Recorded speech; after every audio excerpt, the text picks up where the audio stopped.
Well, we're almost at the end of the year, which means it's time to start looking at what you can do to position yourself best for the new year. What are some things that maybe expire at the end of the year that you should be paying attention to? Of course, tax planning always comes to mind when you think of that. So today we have 3 tax planning strategies that you should probably be considering here at the end of 2024.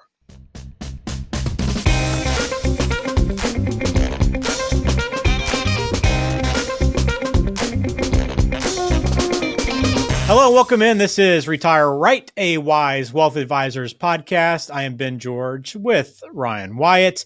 Ryan, good to see you again. I know you guys have done a couple roundtables, but it's good to be back on with you here talking some year-end tax strategies. Likewise, Ben. I hope everything on your end's going well. And yeah, certainly excited to this time of year. It's all about taxes and tax planning. So excited to talk about it today. All right, so let's jump into it then, Ryan, and just start off. Just define, I guess, what is a qualified charitable distribution? Then how does it actually help generate tax savings? Sure. So a qualified charitable distribution, I think, by its name, you can pick up that, hey, this is money that's going directly to an actual qualified charity, a 501c3 organization. But really where it's coming from is it's coming directly from an IRA or an individual retirement account. Now, this would be really where you're going to see this. This is going to come out of one of those qualified retirement accounts where when you have to take that money out in retirement, it's going to be taxed as ordinary income. And what a lot of people will do is they will, let's say that they are taking out their mandatory distributions every year. Let's just say that the mandatory distribution for 2024 was $80,000. If they're charitably inclined, let's say they want to give $10,000 to their church, they can essentially lower what's going to be taxed as ordinary income by $10,000. So whatever amount they give to that qualified charity is not taxed. It's a tax-free distribution, essentially. So it's a nice tool because the IRS is going to tell you, hey, you have to take out this much for your mandatory distribution. This QCD or qualified charitable distribution will literally count towards that. So it kind of, two birds with one stone. You're charitably inclined, you're giving money to a charity and lowering your taxes. Maybe taking one step further, one other thing that I would want to mention here is it could also be a very useful strategy if you are doing, tax projections or year-end tax planning, and you see that, hey, based off my income, I might be falling into some sort of tax trap, like the higher Medicare premiums, which is called IRMA, or the formal name is Income Related Monthly Adjustment Amount. Basically, what happens is if your income falls $1 into that tax trap, your Medicare premiums for Part B and Part D will be affected for an entire year.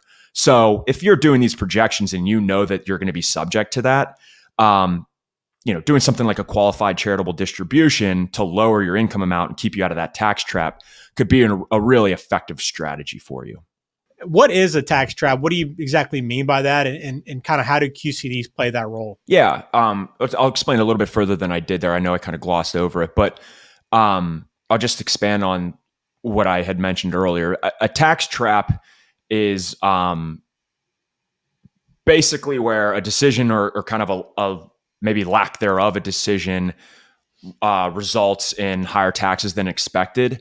And so using the example I talked about earlier with IRMA, it's a pretty unforgiving trap, meaning, like I said, if $1 of excess income comes out and it puts you into, or it subjects you to IRMA, the first tier of IRMA, that $1 of income subjected you to that trap of now having to pay higher premiums for an entire year. Okay. So that's what we would, define as a tax trap there. And there's several different tax traps. We could probably do a whole episode on them. But I'm just using IRMA as an example for today. Okay. Very good. Then if somebody wanted to do a QCD, I guess, what does that process look like logistically? What do you actually have to do? Yeah, great question. So what I would first say is, each firm, custodial firm like Charles Schwab, Fidelity, if you invest at Vanguard, they could all have different processes. So depending on where your money is held, you would obviously want to talk to them. We work with Schwab specifically for custodial services. And the really nice thing about Schwab is that they can actually help us do a lot of the heavy lifting for our clients. We can actually send that check directly to the charity. I used to work at Vanguard, when I first started in the industry, and their process was they were a little bit more uninvolved. They would actually send a check to the client, and then it would be up to the client to present the check to the charity, get a receipt from the charity so that when they filed their taxes, they could prove that they actually gave this QCD. So I think Schwab's process is pretty easy, pretty straightforward, especially for the client. But that doesn't mean that every firm is going to follow it that way. So definitely worth looking into. But the moral of the story is if they're not going to send it directly to the charity, a little bit of work does fall on your end where you'll have to essentially prove at tax time that you did give that check to charity. Okay. To a charity. Well, look, if you have any questions or really want to truly see if a QCD makes sense for you, again, 724-271-7019 to get in touch with Wyze Wealth Advisors. All right. Second kind of year-end tax planning conversation to have is around tax loss harvesting, as you mentioned. So give us a little background on what tax loss harvesting is and kind of what are the goals for using this? Yeah. This is also a very powerful tax planning strategy. So what you're trying to do with tax loss harvesting is you are trying to sell positions to lock in losses that could be used to offset future gains, in your investment account. You can even take $3,000 of that and deduct it against income on your tax return. But essentially, you're selling positions to lock in losses that can either be used to offset future gains. You can use $3,000 to offset income without selling at a low and then sitting in cash. So essentially, you're locking in these losses while staying in the market, which can be a challenging thing to do. But that's the goal of the strategy when properly executed. Well, I think it's interesting because when you talk about the actual strategy itself, it's to sell low and get out of the market, which goes against conventional wisdom, right? Is to stay invested. Don't take your losses. If you're truly a long-term investor, stay invested. So why is this strategy something you try to utilize? Yeah, well, we try to utilize it because to have a piggy bank of investment losses that you can use to offset future gains is just going to help with tax efficiency. And to us, this is table stakes. This is just something that you really should be doing in any non-retirement account, period. It's a little bit challenging to do if you're, self-managing, or it just requires a little bit more effort because the part of selling at a low, but then not immediately sitting and staying in cash requires you to have a secondary investment option that you're going to purchase immediately with the proceeds of the initial sale. But the IRS has rules around this. They call them wash sale rules. You essentially, you can't, if you're investing in Coca-Cola, you can't sell Coca-Cola, lock in those losses, and then immediately repurchase Coca-Cola. There was no kind of like economic substance to that transaction.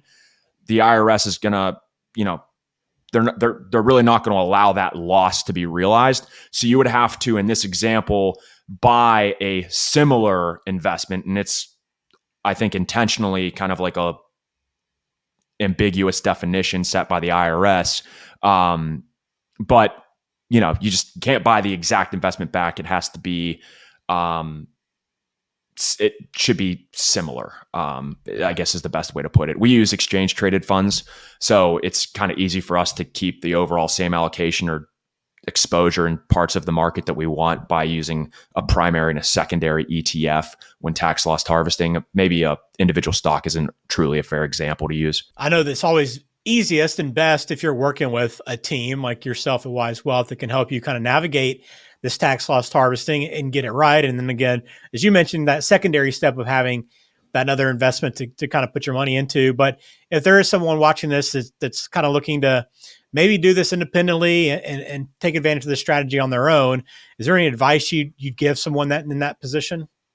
Yeah, I would. I would really just say when you're crafting your or when you're developing the model or the strategy for your account, and you're working on getting diversification in large caps or mid caps or small cap stocks, whatever, if it's exchange traded funds or mutual funds that you're using, just make sure that you have a secondary investment that's similar but different.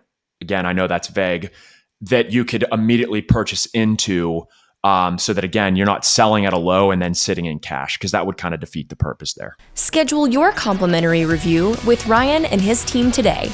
Just visit them online at wyzewealthadvisors.com or call 724-271-7019 to get started. That's 724-271-7019 to get started. Our last tip for year-end tax planning, and maybe a conversation you should be having, is around gifting that low basis stock. You touched on this a little bit. Maybe this is one that maybe isn't as familiar for a lot of people. So give us a little definition of this strategy and how it works. Yeah. So when you're gifting low basis stock, the way that this works is, well, I guess there'd be two primary reasons I would say why you want to do this. One, maybe you have some stock that you've just held for a really long time. You don't really need it. You're not really planning on using it for anything. But maybe there's somebody like a family member that could, maybe a child that wants to buy their first home, and they're in a lower tax bracket than you. So that could be one good example. You gift them securities.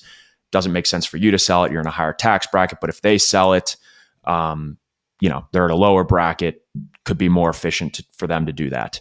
The second thing could be, maybe you want to get some growth out of your estate. You have a stock that's been doing really well. You don't want to hold it for another 20 years because it's just going to, your estate value is just going to grow and grow and grow. So you're just getting some of that growth out of your estate by gifting it to others. Those would be the two most common examples, I would say. Okay. I know there's the carryover basis. Can you explain that a little bit? Yeah. So the carryover basis, relevant to both examples that I just walked you through, getting growth out of the estate and gifting to somebody in a lower tax bracket. I'm going to expand on the example of where you're gifting to somebody in a lower bracket. Okay. So what happens is that, and this is why this strategy is so unique. If you've held a stock for, over a year and a day, you're now, when you go to sell that, you'd be subject to long-term capital gains, which are taxed more favorably than short-term capital gains. Long-term capital gains could be taxed as low as 0%. Now, your income would have to be lower for it to be 0%, but it could be taxed as low as 0%. Short-term capital gains, anything held for less than a year, is going to be taxed as ordinary income. Okay, so less favorable than long-term capital gains. So let's say that you bought, Google 5 years ago, and you have a pretty, you have a low basis in it. Google's been doing pretty well. You have a child, maybe they're buying their first home. They just, they graduated college. They've been working for a couple of years. They're in a much lower tax bracket than you. What you could do is you could gift securities of Google. That basis, or the fact that it's still been held for 5 years, is going to carry over to them. So if they sell that, they will be subject to long-term capital gains. It's not going to reset now that that position has changed ownership. And so that's why, it's an impactful strategy, because maybe they're in the 0% long-term capital gains bracket. Maybe they're in the 15% capital gains bracket. Maybe you're not. So it's a pretty impactful thing to look into. Well, are there any limits to this, or is it just you kind of follow the overall gifting limits that are already in place? Is there anything specific you need to know with this strategy? No, it's just gifting. Like what we're talking about here is gift reporting, and that's a complex topic in itself. But I'd say that the simplest thing to maybe keep in mind is if you're single for 2024, you can gift up to $18,000. You don't need to report that. And that's cash or securities. And, cash is simple. It's, hey, if I had $15,000 in the bank and I gifted all of that, that's a $15,000 gift. Securities, it's kind of the same way. You know what the value of the gift was at the time it was gifted. And married couples can essentially double that without having to report it. So simple rule of thumb, if you're under 2024, if you're under 36,000, you don't need to report it. If you go over it, you need to report it. You report it on what's called the IRS Form 709, and that's due the same day as your personal income tax return. So, there's, like I said, gifting and the reporting on that. There's, a lifetime exemption amount. It's a pretty complex topic. We'll probably end up breaking that down in a whole separate episode, but at least that gives you some exposure to kind of like the simple, quick rules of gifting and like the annual limits. Gotcha. Well, very good. So 3 things to be talking about right now at year end. You want to be going through this within your financial plan, QCDs, tax loss harvesting, and also this gifting low basis stock. I guess, Ryan, for anyone that's in a situation where they're not sure whether or not this is something they need to do, again, it's about just sitting down and having that conversation and letting you guys kind of look over their full financial picture and determining the best kind of path forward. Yeah, absolutely. And I had mentioned this earlier. I mean, these are 3 of many tax planning strategies that we review for our clients. We've done episodes in the past on Roth conversions. That's a very powerful tool. I encourage you to listen back to that episode. But the one thing that I would really want people to keep in mind is that, again, tax planning is something that is not, you're not doing this kind of like on a one-off basis. It's when the opportunity presents itself, it's usually something that's going to be executed on over a handful of years and needs to be constantly revisited. And that's what, by us having deep expertise in tax planning, that's what we're doing for our clients. And we just think that this is something that needs to be done. It's just consistent, really, ideally more than once a year review of your tax situation and the strategies that are appropriate for you. Yeah, I think oftentimes people confuse tax filing with tax planning, right? And tax 100%. planning is such a much bigger concept. So again, if you want to sit down and review that, start having those conversations, make sure that you are as tax efficient as possible for retirement. Again, 724-271-7019 or log on wisewealthadvisors.com. And also please subscribe to the channel if you haven't done so yet. We appreciate the support already we've had on the channel, and for the videos we've already posted. We have plenty more to come already in the pipeline, and we'll have more coming soon. So hit subscribe for us. Ryan, thanks for your time as always. Looking forward to another one of these, and also more of your roundtables coming up. Yep. Likewise. Happy Thanksgiving, Ben. You too.